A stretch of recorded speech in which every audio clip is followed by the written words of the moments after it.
नया Bajaj 100% pure coconut oil. इसकी fresh खुशबू मिले चुनिंदा कोकोनट से और बनाए इसे 100% शुद्ध Bajaj 100% pure coconut oil. Yesterday we discussed about compulsory English. Now today we are going to discuss about compulsory Hindi. Okay. So you can listen my voice. यहाँ पर भी 300 नंबर का पेपर है और here will be all question are to be attempted. The number of the marks carried by question part is indicated against it. Answer must be written in Hindi unless otherwise directed in the question. Devanagari script.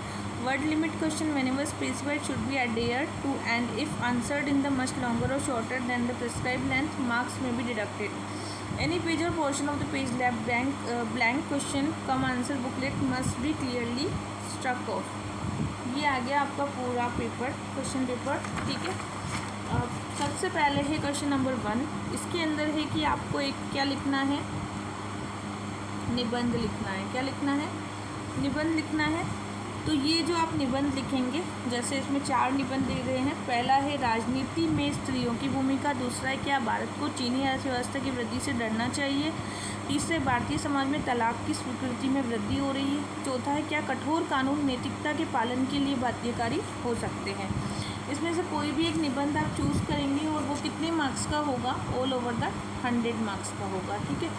फिर question number 2 है गद्यांश को आपको अच्छे से पढ़ना है। English में भी सेम थे। यहाँ पर 5 क्वेश्चन आएंगे इंटू 12 = 60 मार्क्स के, ठीक है। तो यहाँ पर आपको गद्यांश को पढ़ना है और उसके आंसर्स निकाल करके अच्छे से लिखने हैं, ठीक है। फिर जो क्वेश्चन नंबर 3 है ये है संक्षेपण। क्या है? संक्षेपण। और संक्षेपण जो करना है वो भी 60 नंबर से करना है। आप कितने मार्क्स का होगा संक्षेपण? That will be the 60 marks. That will be the 60 marks, ठीक है। संक्षेपण भी हो जाएगा आपका 60 मार्क्स का। और उसके बाद संक्षेपण के बाद संक्षेपण कितने मार्क्स का हो गया? 60 नंबर का हो गया। फिर संक्षेपण के बाद जो आपका क्वेश्चन है वो है अंग्रेजी अनुवाद। क्या करना है? इंग्लिश में ट्रांसलेशन करना है। क्या करना है? ट्रांसलेशन। और ये ट्रांसलेशन आप कैसे करेंगे? 20 नंबर से करेंगे। जैसे यहाँ हास्य मनुष्य की एक ऐसी योग्यता अथवा गुण है जो स्थितियों को देखकर मनोविनोद की भावना उत्पन्न कर देता है। यह हास्य प्रति मनोरंजन का एक घेरा है अथवा मानवीय संप्रेरणा है जो ऐसी भावनाओं को उत्पन्न करती है अथवा मनुष्यों को हंसाती है। आलोचना किसी क्रियाकलाप का फैसला है अथवा सुनिश्चित व्याख्या है। रचनात्मक आलोचना संप्रेषणीयता का एक ऐसा प्रकार है जिसमें मनुष्य दूसरे के व्यवहार को ठीक करने का प्रयत्न करता है बिना किसी अधिकार और भावना के, ठीक है। तो सामान्यतः यह एक कूटनीतिक प्रयत्न है उस मनुष्य के लिए जिसने कार्य सामाजिक रूप से ठीक नहीं किया है। यह रचनात्मक है। यह अधिकार का अपमान का विरोध करती हुई शांतिपूर्ण प्रयत्नों को बढ़ावा देती है। व्यंग्य एक ऐसा औजार है जो आलोचक द्वारा प्रयोग किया जाता है। इस तरीके से मतलब आपको इसको किस में कन्वर्ट करना है? इंग्लिश में। तो आप इसको मैं आपको ये करवाऊँगी। पहले हम ऐसा करते हैं, ग्रामर वाला जो क्वेश्चन है वो छोटा होता है हिंदी वाले में, तो वो देख लेते हैं, ठीक है। तो सबसे पहले हम आएंगे मुहावरे। क्या आएंगे?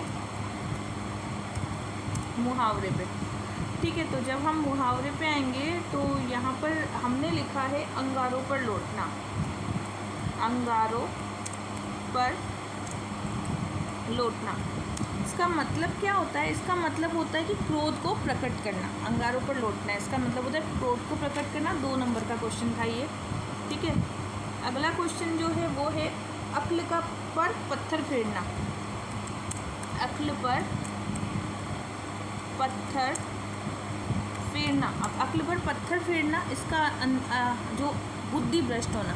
अक्ल पर पत्थर कौन फेरता है? जिसकी बुद्धि भ्रष्ट हो जाती है वो फेरता है अक्ल पर पत्थर, ठीक है। नेक्स्ट है गुलर का फूल होना। गुलर का फूल होना। अब गुलर का फूल होना का मतलब होता है दुर्लभ होना, मतलब दिखाई ही ना देना। गुलर का फूल जो है वो कभी भी दिखाई नहीं देता है, इसलिए इसको गुलर का फूल होना कहते हैं, मतलब दुर्लभ होना। फिर है डाई से पेट छुपाना। दाई से पेट छिपाना। दाई से पेट छिपाना का मतलब होता है कि कम दिखाई देना, मतलबी होना, ठीक है, मतलबी होना। फिर है आपका मक्खियाँ मारना। क्या है? मक्खियाँ मारना। मक्खियाँ कौन मारता है? फालतू बैठे या बेकार के जो काम करते हैं उनको कहते हैं मक्खियाँ मारने वाले, ठीक है, जो काम ही नहीं करते कुछ। ऑलराइट। फिर है कि शुद्ध रूप में हम कहे थे, हम कह रहे थे, हम कह रहे थे, हम कहे थे नहीं होगा, ये होगा हम कह रहे थे, हम कहे थे। तो हम कहे थे को आप कैसे लिख सकते हैं? ठीक है, इसका शुद्ध रूप चाहिए हमें, शुद्ध रूप चाहिए हमें। तो हम कहे थे को हम लिखते हैं हमने आपसे कहा था, ठीक है, हमने आपसे कहा था। हम कहे थे नहीं होगा, हमने आपसे कहा था होगा। फिर होगा युवा पीढ़ी, युवा पीढ़ी शुद्ध हिंदी लिखने का प्रयास कर रही है। युवा पीढ़ी शुद्ध हिंदी लिखने का प्रयास कर रही है, ठीक है। तो इसका जो होगा, युवा पीढ़ी उनकी मतलब कर्तव्यों को निभाने का प्रयास कर रही है, ठीक है। तो इसमें अगर हम शुद्ध करने की कोशिश करें, इसका शुद्ध रूप देखें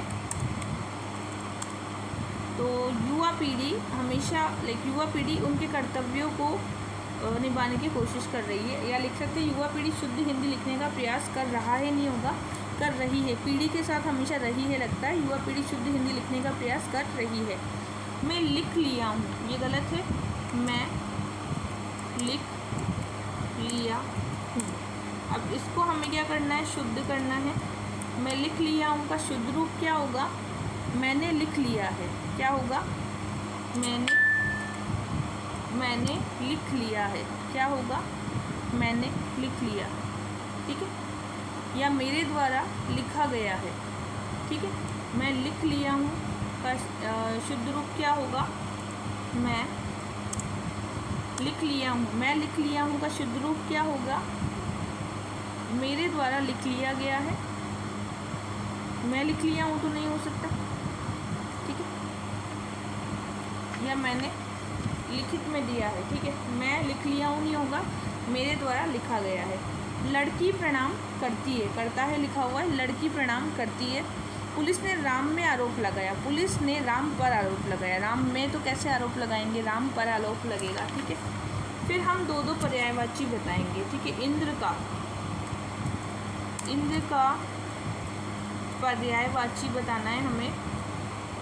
तो इंद्र का पर्यायवाची होता है देवराज, मेघराज, देवेश, देवेंद्र, सुरपति, पुरंदर, बहुत सारे, ठीक है। अमरपति भी होता है। अवस्था का बताना है, तो अवस्था का पर्यायवाची बताना है, पर्यायवाची, ठीक है। अवस्था का पर्यायवाची हमें बताना है। अवस्था का मतलब होता है हालत, दशा, दुनिया या जगत, ठीक है।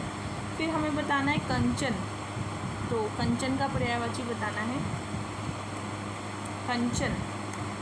कंचन का पर्यायवाची, ठीक है। तो कंचन का पर्यायवाची क्या हो जाएगा? कंचन का पर्यायवाची होता है स्वर्ण, सुवर्ण, हेम, कंचन, हाटक, कुंदन, कंचन, सोना, गोल्ड, कुछ भी कह सकते हैं, ठीक है। फिर हमें बताना है गणेश का पर्यायवाची। गणेश का पर्यायवाची, गणेश का पर्यायवाची होता है विनायक, लंबोदर, गौरीनंदन, गणपति, गजानन, महाकाय, एकदंत, मोक्षदाता, पार्वती नंदन, गणादीप, विश्वेश, विग्रेश्वर, वक्रतुंड, सिद्धिविनायक, मंगलमूर्ति, अंबिकेय, ईशान पुत्र और शंकर सुवन, ठीक है। नेक्स्ट है हमारे पास जलद। जलद का पर्यायवाची, जलद का पर्यायवाची जो होता है दैट वाज बादल, ठीक है। जलद का होता है बादल। बादल के तो बहुत सारे होते हैं, ठीक है। तो जलद का होता है वारिद, नीरस, पयोद, पयोदर, अम्बुद, दरादर, वारिवाह, वारिदर, बादल, मेघ, गन, जलदर। इट इज़ जलद, जलद का पर्यायवाची क्या होता है? वारिधर। जबकि जलज जो होता है कमल का होता है, जलज जो होता है वो कमल का होता है, लेकिन जलद जो होता है वो बादल होता है। अब हमें अर्थ स्पष्ट करना है। जैसे हमने लिखा आवास एंड आवास, ठीक है, आवास एंड आवास इन हिंदी। अब इन दोनों के मतलब बताने हैं हमें। देखो, आवास योजना वो तो गरीबों के लिए जो घर बनाते हैं उसको आवास बोलते हैं, आवास। और आवास का मतलब होता है प्रतीक होना, जबकि आवास का मतलब होता है रहना, ठीक है। अब हमें बताना है अभिज्ञ और अनभिज्ञ, अभिज्ञ और अनभिज्ञ का अर्थ इन हिंदी। हमें किस में बताना है? हिंदी में बताना है। अभिज्ञ का मतलब होता है, इस शब्द का प्रयोग करके अधिक विषयों का ज्ञानी होना। अभिज्ञ मतलब बहुत से विषयों का जो ज्ञानी होता है उसको हम कहते हैं अभिज्ञ। और अनभिज्ञ का मतलब होता है कि किसी भी वस्तु के बारे में कोई भी जानकारी, किसी भी अर्थ के बारे में कोई भी जानकारी ना होना। अगला है कृपण एंड कृपाण। कृपण एंड कृपाण का अर्थ बताना है इन हिंदी। सो यहाँ पे देखो, कृपण का अर्थ जो होता है, तो या कृपण का अर्थ होता है सूम व्यक्ति, अनुदार व्यक्ति, जो उदार ना हो, जिसकी बुरी हालत हो, दुर्दशा, कृपण, ठीक है। और कृपाण का अर्थ तो पता ही है हमें बहुत अच्छे से। कृपाण क्या होता है? कृपण का मतलब तो होता है कि बेचारा, किनारा, कंजूस। और कृपाण का अर्थ तो तलवार होता है, ठीक है। तो कृपण बेचारा हो गया और किनारा हो गया। और कृपाण का मतलब आप कंजूस भी लगा सकते हैं और तलवार भी लगा सकते हैं, ठीक है। फिर है नेक्स्ट तृप्त और तृप्त। तृप्त एंड तब हिंदी अर्थ। तो देखो, तृप्त का मतलब क्या होगा? दो शब्द हैं यहाँ। तृप्त का मतलब तो होता है संतुष्ट व्यक्ति। क्या होता है? तृप्त का मतलब होता है संतुष्ट। नीचे वाला मैं लिख के बता देती हूँ, ये हो गया तृप्त। इसका मतलब तो होता है संतुष्ट व्यक्ति, ठीक है, तृप्त का मतलब। और जो होता है तप्त, तप्त जो होता है, ठीक है। तो तप्त का मतलब तो आग भी हो सकता है, तपना मतलब थोड़ा गर्म होना भी हो सकता है, ठीक है। तो तृप्त का मतलब संतुष्ट होना हो जाएगा, और तप्त का मतलब होता है अग्नि का प्रवेश, काइंड ऑफ दैट, कि मतलब थोड़ा गर्म होना, ठीक है, तप्त होना। फिर इसके बाद है नीरद एंड नीरज। नीरद एंड नीरज, ठीक है, ये दो हैं। इसका हमें क्या चाहिए? हिंदी अर्थ। हिंदी अर्थ चाहिए। तो देखिए, नीरद का मतलब और नीरज का मतलब। नीरज का मतलब तो होता है कमल का फूल, नीरज, ठीक है। कमल का फूल शुद्ध लगाओ, जो कि कमल का फूल होता है, उसको नीरज कहा जाता है, ठीक है। नीरज का मतलब क्या होता है? कमल का फूल, या फिर उजागर करने के लिए चमकना, ठीक है, ये होता है कमल का फूल। जबकि नीरद का मतलब होता है बादल।